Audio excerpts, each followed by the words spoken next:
Per Eriksson. So here we are in the hip Shoreditch district in the east of London, not too far away from Hoxton Square. We're at the one Michelin starred restaurant, the Clove Club, now on number 26 of the best restaurants in the world. We're here to meet with Scottish chef Isaac McHale. Let's find out about his no choice and daily changing menu.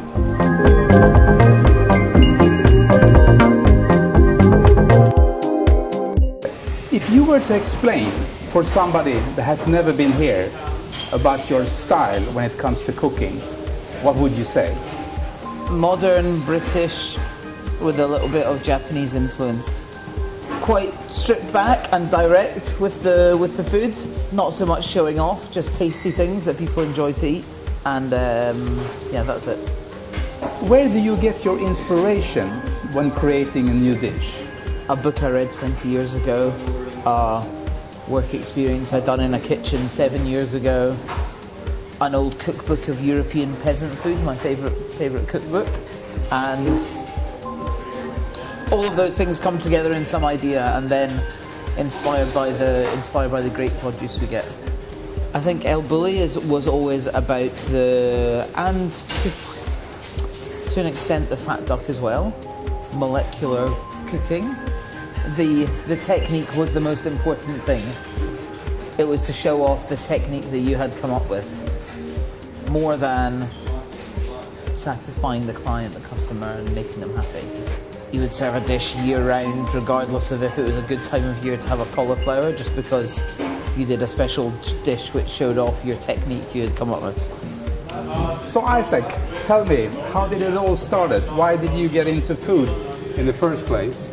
It all started age 7, when I wanted to learn how to make chicken pakora, which is a North Indian street food or snack food, Pakistani and Punjabi, which is common in Glasgow where I'm from. We used to have this sometimes as a special occasions from a shop, and I wanted to know how to make myself. All I wanted for my age 9 birthday was some money, which I was going to spend on ingredients to cook a banquet for all my friends.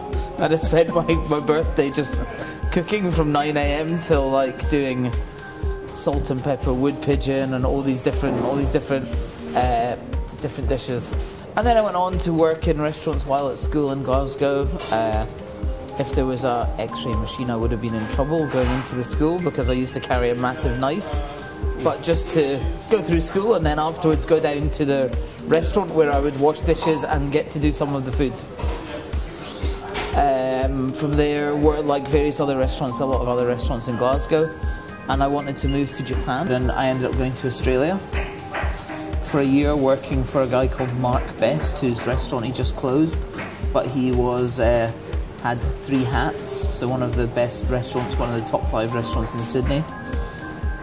He worked at L'Arpège and so was cooking in that style.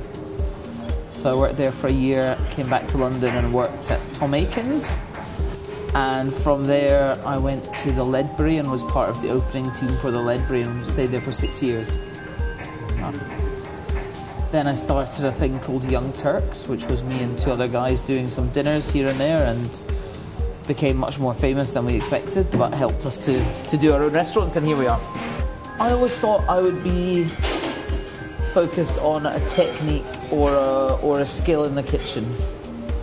I became a head chef very late because I like to learn more stuff, and I could have done it a long time ago, but I wanted to know how to make bread properly, how to do chocolate properly, how to do pastry, and a lot of things which some people don't know when they become head chef. When finding inspiration for a dish, where do you start?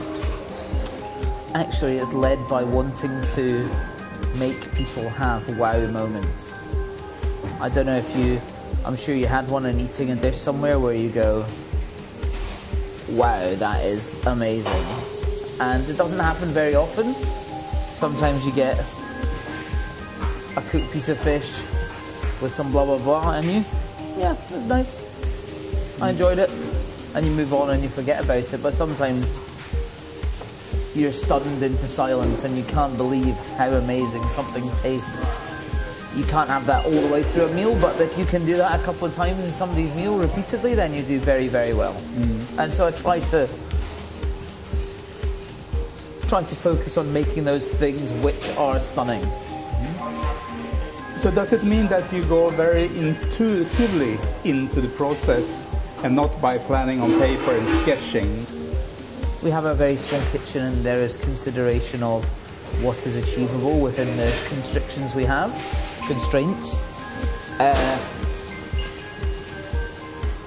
And then my belief on what I think is right and correct.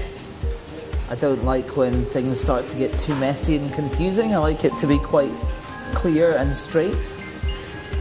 The things which make you go wow in a dish are if the taste is so amazingly good that you never tasted before that you go wow. Like maybe a passion fruit tastes fucking good. A mango can taste really good. With an apple, it's more common, it's harder. And then the second thing is the texture. If you ever eat a perfect panna cotta, and can just be, it's just cream and gelatin.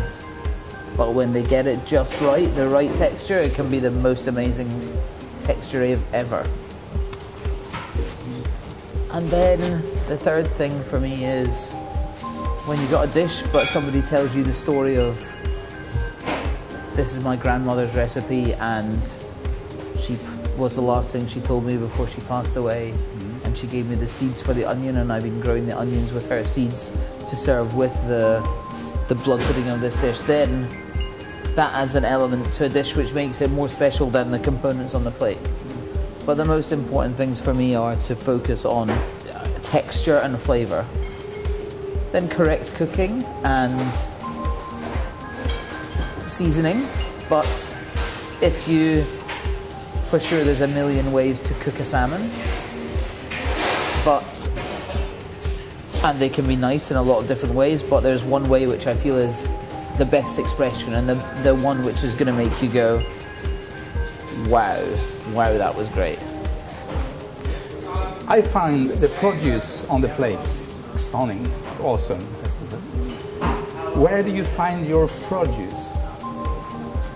I think it's, well, on one side there's been years of, I've been working in a lot of other kitchens for years, so I've seen the best kitchens in London and the best produce coming to those kitchens.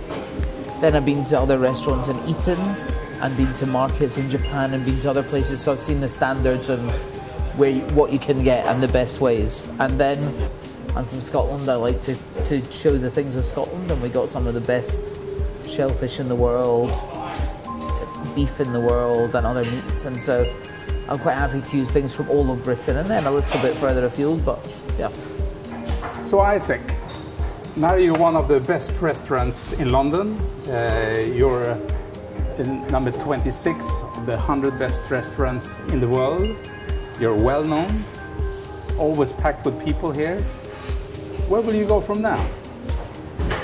Mainly we just keep making people happy every day and try to do a little better every day, try to give people a special experience and to make them happy. People come who want to be hosted and made to feel special, and we want to do that every day.